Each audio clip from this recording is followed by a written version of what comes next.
Olá, eu sou Gisele Lima, sou professora da Universidade Federal da Bahia, coordenadora do grupo de extensão Narrativas Literárias, Multimodalidade e Mediações, sou pesquisadora da literatura infantil e da formação de leitores e venho aqui a este canal para pensar um pouco sobre a literatura infantil nesse momento de pandemia, nesse momento de calamidade e de preocupação para as crianças, para as famílias, para os professores, para todos nós. Recentemente, em um outro vídeo, eu trouxe uma reflexão sobre a literatura, pensando que a literatura é espelho e é leveza. Ela é um espelho que nos ajuda a enxergar a realidade. Ela representa a realidade na sua forma artística. E hoje eu queria continuar com essa reflexão, lembrando daquilo que eu trago no vídeo anterior sobre a afirmação de Ítalo Calvino de que a literatura pode ajudar a criar anticorpos para a peste da linguagem. Nesse caso, a gente vai pensar em anticorpos para o enfrentamento das angústias, para o enfrentamento do tédio, para o enfrentamento de todas essas emoções e esses momentos que a gente está vivendo agora em momentos de pandemia. Na nossa discussão hoje, eu trago um livro ilustrado para pensar sobre a importância das narrativas tradicionais, dos contos orais, dos contos de fadas, para a importância dos contos de fadas para a formação das crianças não é novidade. Na verdade, os contos de fadas inauguram a literatura infantil exatamente porque eles começam a ter função na escolarização das crianças, no sentido de ensinar a ler e escrever e também no sentido de ajudar na sua educação. É claro que inicialmente numa perspectiva moralizante, os contos de fadas foram adaptados para servir como literatura de exemplo, que é o caso da obra Os Contos da Mamãe Gansa, do Charles Perrault. Essa é uma versão moderna, mas é uma obra que foi escrita no século XVII e em que o autor recolhe contos da tradição oral, contos que eram contados nas rodas para todos, não só para as crianças, mas que eram do agrado das crianças e acaba entrando no repertório escolar e no repertório infantil. Hoje o livro ilustrado que eu vou trazer para a gente começar essa conversa é importante exatamente porque ele faz referência a esse repertório que uma criança deve construir. A partir de uma intertextualidade entre a história que é contada no livro ilustrado e diversos contos de fadas, a gente pode pensar sobre a importância desses contos para a infância. O livro que eu queria apresentar hoje é o Na Floresta, é um livro ilustrado de um grande expoente desse gênero na literatura infantil, que é o Anthony Browne. É um autor-ilustrador inglês, muito pesquisado por aí, e aqui no Brasil passou a ser publicado regularmente a partir de 2015. Ele tem um livro muito conhecido chamado Vozes no Parque, que é um livro muito interessante, que eu recomendo. Mas hoje a gente vai ler o Na Floresta. Na Floresta, Anthony Browne.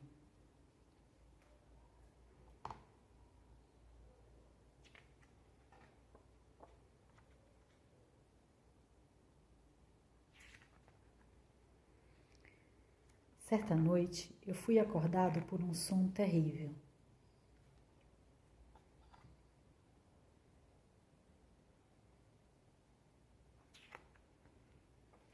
Na manhã seguinte, tudo estava silencioso.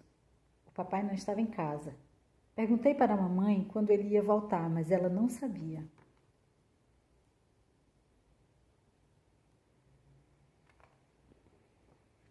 Eu sentia a falta do papai.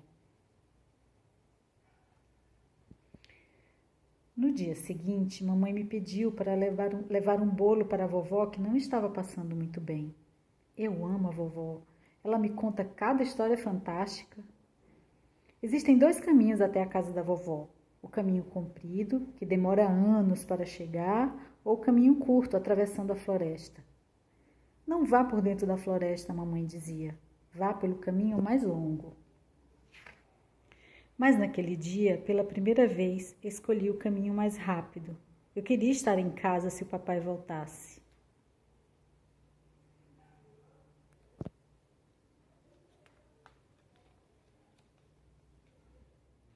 Depois de um tempinho, vi um garoto. Você quer comprar uma linda vaca leiteira? Ele perguntou. Não, respondi, porque eu ia querer uma vaca. Eu a trocaria por esse delicioso bolo de frutas na sua cesta.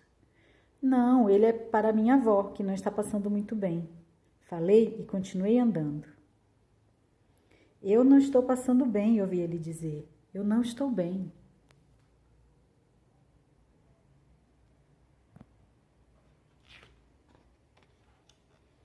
Adiante, na floresta, encontrei uma garota de cabelos dourados. Que bela cestinha, ela disse. O que tem nela? Um bolo para minha avó. Ela não está muito bem.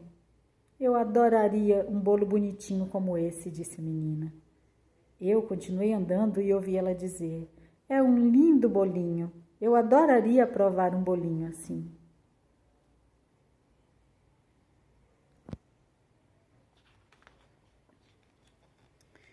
A floresta estava ficando mais escura e fria quando vi 2 outras crianças encolhidas em frente a uma fogueira. Você viu nossos pais? O menino perguntou. Não, vocês os perderam? Eles estão cortando lenha em algum lugar na floresta, disse a menina, mas eu queria que voltassem. Enquanto seguia em frente, ouvi o som terrível do choro da garotinha. Mas o que eu poderia fazer?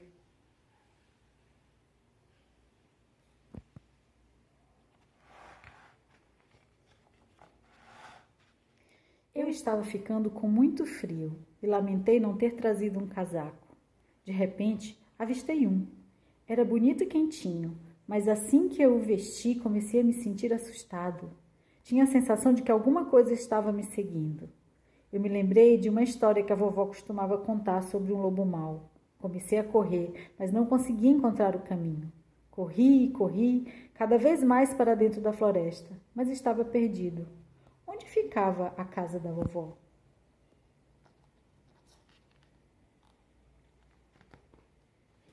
Até que, enfim, lá estava ela. Bati na porta e uma voz respondeu. Quem está aí? Mas não parecia muito a voz da vovó. Sou eu. A mamãe mandou um bolo para você. Empurrei um pouquinho a porta. Entre, querido, chamou a voz estranha. Eu estava apavorado. Fui entrando bem devagar. E na cama da vovó eu vi a vovó.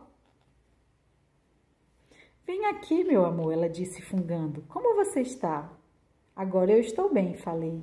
Então ouvi um barulho atrás de mim e me virei. Papai! Contei para eles tudo o que tinha acontecido. Tomamos uma bebida quentinha e eu comi 2 pedaços do bolo delicioso da mamãe. Depois nos despedimos da vovó, que estava se sentindo muito melhor. Quando chegamos em casa, empurrei a porta. Quem está aí? Uma voz gritou. Somos só nós, dissemos. E a mamãe apareceu sorrindo.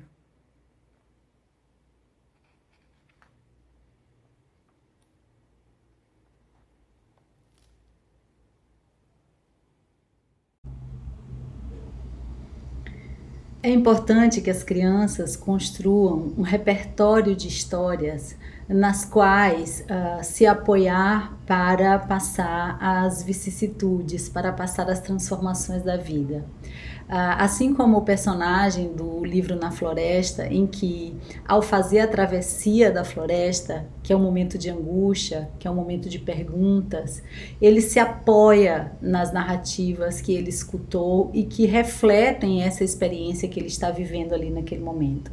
Isso não quer dizer que ele vai encontrar uma resposta pronta, isso não quer dizer que ele vai encontrar uma solução, mas ele vai encontrar reflexos da experiência dele. Ele vai desenvolver uma empatia por outros que passam por essa experiência, mas ao mesmo tempo ele vai perceber que não é só ele que passa por essa experiência. E isso ajuda a construir instrumentos para enfrentar, ajuda a vestir esse casaco vermelho da Chapeuzinho Vermelho, e ainda que esse casaco traga também medo e mostre que outras pessoas também têm medo, ajuda a enfrentar e a seguir a travessia até chegar ao final do bosque. Os contos de fadas são esse tesouro de histórias que foram sobrevivendo a toda a história da humanidade. Embora a gente atribua uma herança europeia, os contos de fadas remontam a muito antes da história ocidental. Alguns autores atribuem as histórias asiáticas, outros as histórias africanas, o que de fato nos faz pensar que essas histórias, da forma como elas são contadas, são muito importantes porque elas sobreviveram tanto tempo. A relação entre os contos de fadas, os contos maravilhosos e a oralidade nos faz pensar que a fonte da literatura infantil não necessariamente precisa ser a fonte escrita. A gente pode se apoiar na memória, nas histórias que a gente escutou, nas histórias que nos emocionaram e que a gente pode compartilhar com as crianças, com outras pessoas, pensando que isso é uma fonte de narrativas tão rica e tão interessante quanto a fonte escrita. É claro que muitos de nós já não lembram dessas histórias e, na verdade, muitos de nós nunca leu ou nunca conheceu a história na sua versão mais completa. Nós conhecemos através do Walt Disney, dos filmes de Walt Disney, ou através da coleção Disquinho, que são versões, inclusive, muito mais baseadas nessas recolhas medievais dos contos de fadas. Muitas vezes a gente nunca nem ouve de pedaços por referências que a gente vê e lê aí nos outros filmes, nos outros textos. Portanto, é importante pensar que é preciso, se você não tem um repertório de contos de fadas, não lembra bem da história, vá buscar uma leitura de um conto de um desses autores mais tradicionais. E aqui eu vou recomendar algumas obras que eu acho que são interessantes, porque elas trazem versões mais antigas, versões recolhidas pelos grandes expoentes da recolha e da coleta desses contos de fadas na cultura. Minha segunda indicação são Contos de Fadas, da editora Zahar. E aqui há um compilado de reescritas, de registros dos contos tradicionais dos autores mais conhecidos e dos contos mais conhecidos. Aqui tem os mais importantes contos de Andersen, dos irmãos Grimm, do Charles Perrault e também de outros autores que ou reescreveram, ou recolheram, ou escreveram contos de fadas bem conhecidos nossos, por exemplo, A Bela e a Fera, que está aqui também. Uma outra recomendação é essa coletânea da Nova Fronteira, em que são 2 volumes com os contos dos irmãos Grimm. Aqui vocês vão encontrar também Branca de Neve, Cinderela, Rapunzel, Gato de Botas, O Rei Sapo. No entanto, são 71 contos, ou seja, os contos de fadas não se resumem a essas histórias clássicas que a gente conhece. Tem muitos outros contos de fadas aqui.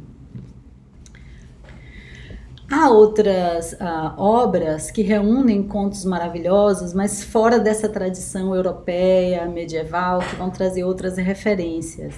Então, contos africanos, o próprio Contos Tradicionais do Brasil, do Câmara Cascudo, que traz muitas narrativas tradicionais, muitas narrativas que trazem o elemento do maravilhoso, ainda que não sob esse rótulo de contos de fadas. Há coletâneas diversas que vocês vão encontrar nas livrarias, por exemplo, como essa Histórias de Mar, que traz histórias de vários, a história de Simbal Marujo, das Mil e Uma Noites, que é uma das fontes dos contos de fadas. Essa também da Brink Book, Novas Histórias Antigas, que traz muitas histórias interessantes e dentro daquela perspectiva que o Ítalo Calvino fala da rapidez, né? São histórias condensadas, que só trazem o essencial, que fisgam a gente numa narrativa ágil, numa narrativa interessante, que não perde tempo. O Ítalo Calvino também diz isso. O conto tradicional não perde tempo. Isso é importante. Então, é nessa perspectiva que a gente entende que essa fonte primordial de narrativas, que são os contos maravilhosos, que são os contos de fadas, são importantes para as crianças. Portanto, pesquisem, resgatem nas famílias, resgatem na sua própria história, senão a internet está cheia de fontes aí em PDF, de contos de fadas, os contos do Hans Christian Andersen, os contos dos irmãos Grimm, e facilmente se pode encontrar uma boa versão dos contos de fadas, com cuidado para não levar versões muito resumidas, como esses livros de R$2, que trazem imagens muito estereotipadas, que fazem referência aos filmes da Disney, que na verdade mais são uma propaganda do que realmente uma narrativa, estão muito cortadas ali, e é preciso que esse elemento que esses elementos importantes da narrativa sejam preservados, porque o conto de fada, como eu disse, não perde tempo, ele é econômico já, então ele já não pode ser mais cortado do que ele traz. Então eu recomendo essas versões, ou que vieram de gerações, de outras gerações, que sobreviveram algumas gerações, ou essas que estão aí registradas nessas coletâneas mais conhecidas. É isso. Então, por hoje é isso. Eu queria dizer hoje que fique em casa e conte uma história.